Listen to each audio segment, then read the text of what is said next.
Society tells us that the ultimate goal in life is to live completely without restrictions. We treat indulgence as a virtue, operating on the assumption that total freedom means giving in to whatever pleasure we want, whenever we want it. Because of that, we tiptoe around concepts like sin.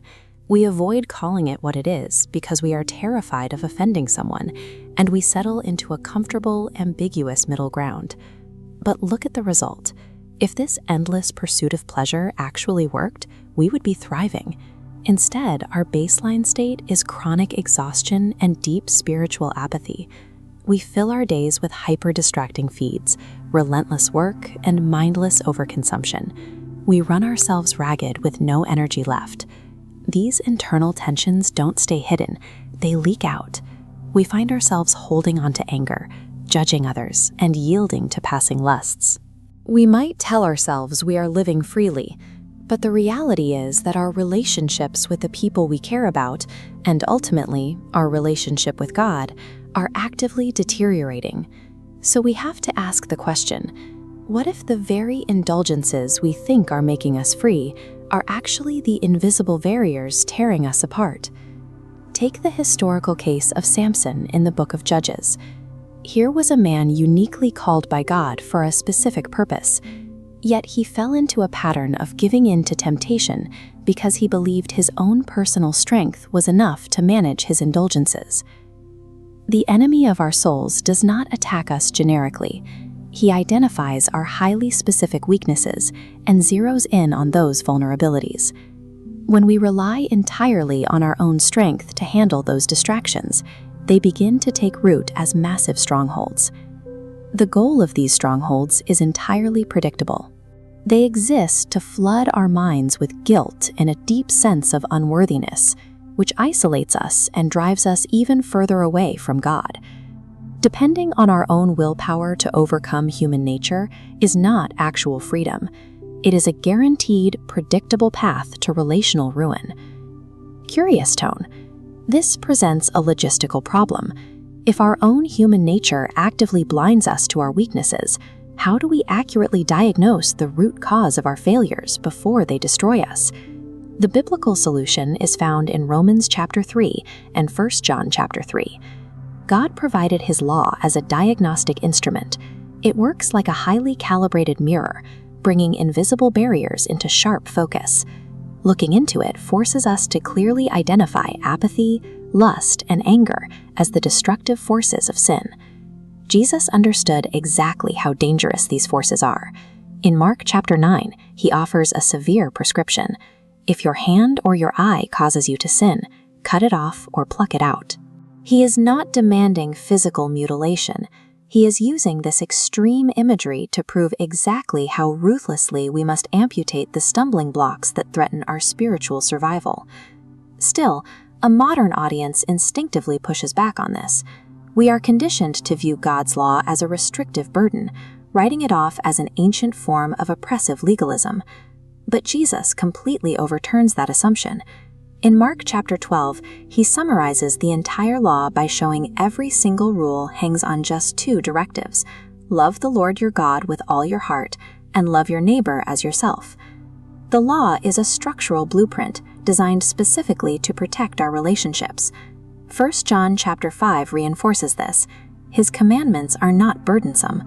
They operate as vital, living safeguards, deployed to defend our most valuable connections from the natural entropy of sin. Contrast this with the exhausted, isolated illusion of freedom we explored earlier. True strength isn't found in relentless self-reliance. It is found when we abandon our ego and actively ground ourselves in God's Word alongside a community of believers. And that brings us to the final paradox. When we stop viewing God's law as a prison and start utilizing it as the diagnostic mirror it was meant to be, we finally step out of the exhausting trap of endless indulgence and into the true freedom of a life centered on love. Many approach faith like an accounting problem, assuming that God's love is a reward for being a good person. We weigh our positive actions against our mistakes, treating the Bible like a moral checklist. This creates the trap of legalism. We depend on our own flawless ability to keep these commandments to secure our future, turning the law into an exhausting weight we carry alone. But Jesus introduced a paradox toward the end of his Sermon on the Mount. He described people who followed the rules and called out to him as Lord, yet they were still turned away from the kingdom of heaven. He turned them away because, as he put it, he never knew them. Despite their rigorous rule-keeping, they lacked an actual relationship with the one they claimed to serve. This creates a dead end. Breaking the rules leads to destruction, but keeping the rules without knowing God leads to exclusion. We are caught in a cycle that law-keeping alone cannot break. If a perfect record doesn't guarantee our standing, our view of obedience requires a shift in how we understand the starting point of our faith. Regarding our legal standing before a perfect ad, the law functions strictly as a diagnostic tool. The law's function stops short of resolution. It possesses no mechanism to forgive a past mistake, justify a sinner, or atone for a violation. In a courtroom setting, the law only identifies the breach. It points out where we fall short and clarifies why we need external help. The gospel, Christ's substitutionary death on the cross, acts as the mechanism that addresses this failure. This equation shows how the standing changes. When the law points to condemnation, Christ's righteousness is applied in our stead, resulting in justification before God. While the gospel solves our legal standing, it raises a question. If the law doesn't save us, what is the purpose of keeping it? The answer rests in the distinction between seeking information about God and actually knowing Him. Knowledge of the law is of no use if it doesn't result in a deeper walk with God. Jesus defined the motive for obedience when he said, "If you love me, you will obey my commandments." This flips the sequence. Obedience becomes the organic result of love, not a transaction. Like parental boundaries, rules don't earn a place in the family. They reveal values and protect from harm. God's law functions identically, protecting our relationships. Because we simply cannot do His will without knowing Him, relationship becomes the engine of a moral life. When we know God, our internal desires change. The fear of coming up short in judgment is replaced by a response to His character. We begin to see the law as a reflection of God's character, a blueprint for living that He etches directly onto our hearts. This leads to a final thought experiment.